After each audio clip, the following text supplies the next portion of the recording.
నమస్తే. నేను మీ doctor Varadaraju neuro physician. ఈరోజు పిల్లల్లో ఆటిజం గురించి చెప్పుకుందాము. అసలు ఆటిజం అంటే ఏమిటి? ఆటిజం అనేది పిల్లలకు సంబంధించిన న్యూరో డెవలప్మెంటల్ అంశం. ఆటిజం ఉన్న పిల్లలు చుట్టూ ఉన్న మిగతా పిల్లలతోటి, పెద్దలతోటి సరిగ్గా కలవలేరు. ఐసోలేటెడ్‌గా ఉంటారు.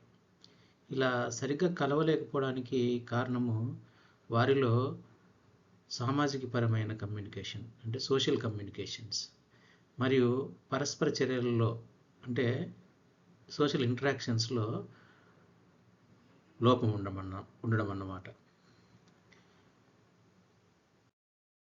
అసలు ఆటిజం పిల్లల్లో ఉంది అని ఎలా కనుక్కుంటారు అంటే దీనికి DSM-5 క్రైటీరియా ద్వారా కనుక్కుంటారు. Diagnostic statistical manual of mental disorders 5th criteria. దీని ద్వారా ఆటిజం ఉందని మనం కనుక్కోవచ్చు. ఈ క్రైటీరియా ప్రకారము ఇప్పుడు మనం చెప్పబోయే లక్షణాలు ఉంటే పిల్లలకి ఆటిజం ఉందని చెప్పవచ్చు. ముఖ్యంగా ఈ 2 లక్షణాలు ఉండాలి. ఒకటి, సామాజికపరమైన కమ్యూనికేషన్స్ మరియు పరస్పర చర్యల లోటు ఉండడం. అంటే సోషల్ కమ్యూనికేషన్స్ కానీ ఇంటరాక్షన్స్ కానీ సరిగ్గా లేకపోవడం. దీంతో పాటుగా ఒకే రకంగా పునరావృతమయ్యే ప్రవర్తన అంటే బిహేవియర్, ఆసక్తి అంటే ఇంట్రెస్ట్ మరియు యాక్టివిటీస్ కలిగి ఉండడం అన్నమాట. ఈ 2 పిల్లల్లో ఉంటే మనము ఆ పిల్లలకి ఆటిజం ఉందని చెప్పొచ్చు. ఒక్కొక్క దాని గురించి మనము చెప్పుకున్నాము. సామాజిక పరమైన కమ్యూనికేషన్స్ మరియు పరస్పర చర్యల లోటు ఉండడం అంటే ఏంటి? అంటే సోషల్ కమ్యూనికేషన్స్, ఇంటరాక్షన్స్ సరిగ్గా లేకపోవడం అంటే ఏంటి? అంటే సోషల్గా కానీ ఎమోషనల్గా కానీ అంటే మన భావోద్వేగపరమైన అంశాలను ఇచ్చిపుచ్చుకోవడంలో లోపము ఉండడం అన్నమాట. అలాగే మాటల ద్వారా కాకుండా చేతల ద్వారా చేసే కమ్యూనికేషన్స్ లోటు ఉండడం. వీటినే నాన్ వర్బల్ కమ్యూనికేషన్స్ అంటారు. అలాగే సంబంధాలను రిలేషన్షిప్స్ డెవలప్ చేసుకోవడం లేదా మెయింటైన్ చేయడము, వాటిని అర్థం చేసుకోవడంలో లోపాలు ఉండడం. ఇలాంటివి ఈ 3 ఉంటే వాళ్ళకి సోషల్ కమ్యూనికేషన్స్ ఇంటరాక్షన్స్లో లోపం ఉందని మనము చెప్పచ్చు. మళ్ళీ ఇందులో ఒక్కొక్క దాని గురించి క్లుప్తంగా చెప్పుకున్నాం. సోషల్ కమ్యూనికేషన్స్ ఇంటరాక్షన్ సంబంధించిన ఒక్కొక్క అంశం గురించి ఏంటి అనేది చర్చిద్దాము. సోషల్గా ఎమోషనల్గా ఇచ్చిపుచ్చుకోవడంలో లోటు ఉండడం అంటే ఏంటి? అంటే ఇతర పిల్లలు లేదా పెద్దలతో సరిగ్గా మాట్లాడలేకపోవడం, సంభాషించలేకపోవడం. పిల్లలు తమ ఆసక్తుల్ని, ఎమోషన్స్ని ఇతరులతో పంచుకోవడానికి ఇష్టపడకపోవడం. సామాజిక పరస్పర చర్యలను ప్రారంభించడంలో లేదా ప్రతిస్పందించడంలో వైఫల్యం ఉండడం. అంటే ఇంటరాక్షన్స్ మొదలుపెట్టడం తెలియకపోవడము లేదా వేరే వాళ్ళు మొదలుపెట్టినప్పుడు దానికి ఎలా రెస్పాండ్ కావాలనేది సరిగ్గా తెలియకపోవడం.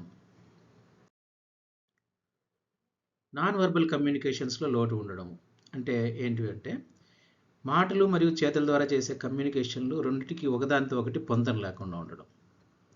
మాట్లాడేటప్పుడు కళ్ళల్లోకి చూడలేకపోవడము, ఫేషియల్ ఎక్స్ప్రెషన్స్ లేదా ముఖ కవళికలు, బాడీ లాంగ్వేజ్ లేదా శరీర భాష అనేది అసాధారణంగా ఉండడం. సంజ్ఞలను అర్థం చేసుకోవడం మరియు ఉపయోగించడంలో లోపాలు ఉండడం. అంటే ఏదైనా గెస్చర్స్ చేస్తే మనం వాళ్ళని పిల్లలు వాటిని అర్థం చేసుకోలేరు అన్నమాట. ఫేషియల్ ఎక్స్ప్రెషన్స్ మరియు గెస్చర్స్ ద్వారా మనము సంభాషణ చేయలేకపోవడం. ఇవి ఉంటే నాన్ వర్బల్ కమ్యూనికేషన్స్లో లోపం ఉందని మనం చెప్తాము.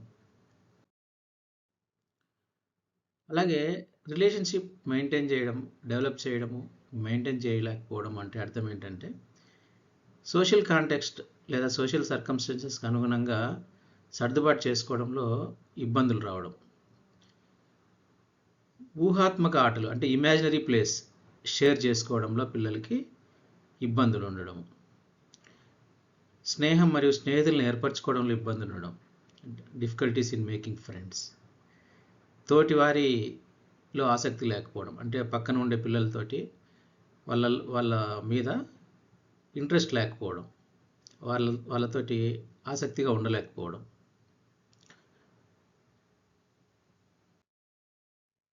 ఇది ఇందాక చెప్పినవి సోషల్ కమ్యూనికేషన్స్ అండ్ ఇంటరాక్షన్స్లో వచ్చే ఇబ్బందులు.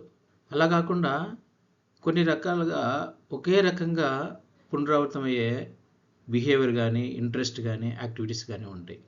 వీటినే restricted and repetitive behaviours, interest and activities అంటారు. కాళ్ళు లేదా చేతులు లేదా శరీరంలో ఏదో ఒక భాగాన్ని ఒకే రకంగా మళ్ళీ మళ్ళీ కదుపుతూ ఉండడం, ఫ్లాపింగ్ అంటారు. ఇలా చేతులు ఇట్లా ఇట్లా కదులుతూ ఉండడం, ఒకేలాగా ఊరికే ఒక పర్పస్ లేకుండా కదిలిస్తూ ఉంటారు అనమాట. ఒక వస్తువును ఒకే మాదిరిగా మళ్ళీ మళ్ళీ వాడుతూ ఉండడం, ఒక టాయ్ తోటి గంటల తరబడి ఒకేలాగా ఆడుతూ ఉంటారు. ఒకే మాట పదే పదే పలుకుతూ ఉంటారు. దీన్నే ఎకోలేలియా అంటారు. మనం తెలుగులో చెప్పాలంటే చిలక పలుకులు. అంటే చిలక ఏది పలికితే అది పలుకుతుంది, అదే పలుకుతుంటుంది, ఒకే పదం పలుకుతుంటుంది. అట్లాగా ఒకే పదాన్ని ఒక 20-30 సార్లు కన్వర్జేషన్స్లో పలుకుతూ ఉంటారు. ఏదైనా రోజు చేసే ఒక పని ఎప్పుడు ఒకేలాగా చేయడానికి పట్టుబడుతూ ఉంటారు. దాని నుంచి ఏమైనా డీవియేషన్ వస్తే చాలా ఎక్కువగా ఏడుస్తారు. చాలా తీవ్రమైన ఫోకస్తో కూడిన అత్యంత పరిమితమైన స్థిరమైన ఆసక్తులు ఉంటాయి. అంటే ఎప్పుడు ఇంట్రెస్ట్ అనేది ఒకే దాని మీద ఫోకస్ అయి ఉంటుంది, వేరే వాటి మీద ఇంట్రెస్ట్ అంత సులభంగా వాళ్ళకి రాదు.